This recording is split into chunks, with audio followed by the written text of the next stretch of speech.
Leon Panetta joins us now. He served as Secretary of Defense and CIA Director for President Obama and White House Chief of Staff under President Clinton. Mr. Secretary, good to see you.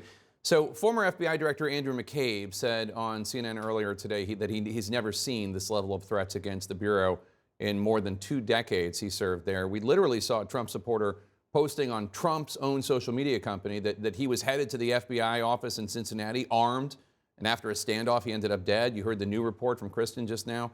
And yet we haven't heard from Trump or people around him any attempt to calm matters. All we hear is more potential incitement and allegations from his lawyers that maybe the FBI planted information. What's your reaction to all this? Well, Jake, it's a very serious and dangerous moment because what's happened is that social media and those who basically want to incite others now have a free rein to basically go after the FBI and law enforcement officials involved with the situation. And that is a threat on their lives. And that's dangerous. That's dangerous to our law enforcement. It's dangerous to our rule of law. And it really is incumbent on the former president and those around him to basically say, please stand back and allow this investigation to proceed as it should. He took a long time in eventually saying something about what happened on January 6th. He should not delay with regards to saying something that will calm people today.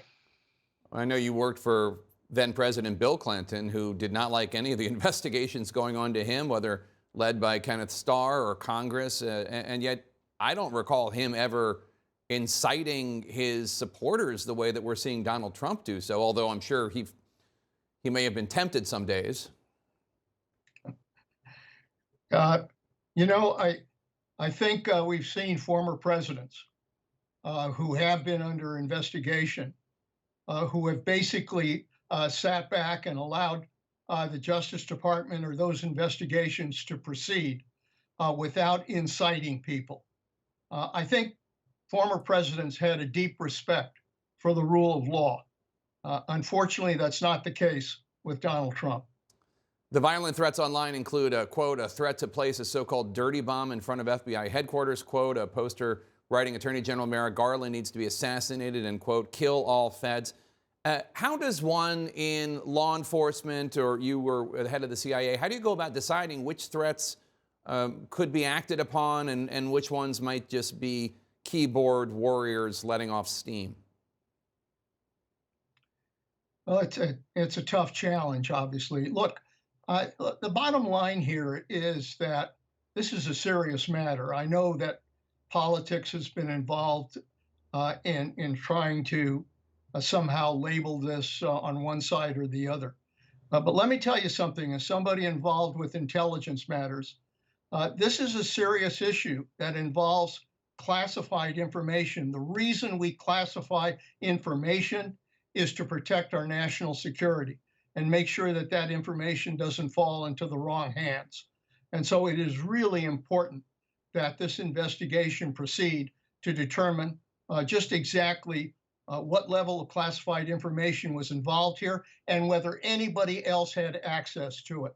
With regards to the threats that are out there, I think it is very important to have law enforcement determine which ones are credible and which ones are just inciting for the sake of inciting. That's not easy, but it's what needs to be done right now in a situation where these threats are coming at you a mile a minute.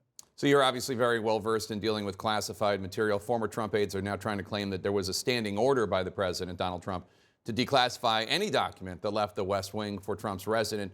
Is that how declassification works, even with some of the nation's most guarded secrets? That's nonsense, and he knows it. The reality is that there is a process for declassifying information.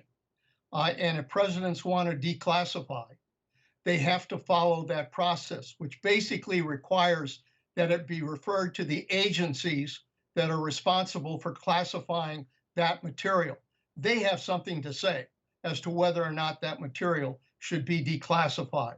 So there is nothing that I'm aware of that indicates that a formal step was taken by this president to, in fact, declassify anything. Right now, this is pretty much BS. Leon Panetta, thank you so much for your time today. Appreciate it.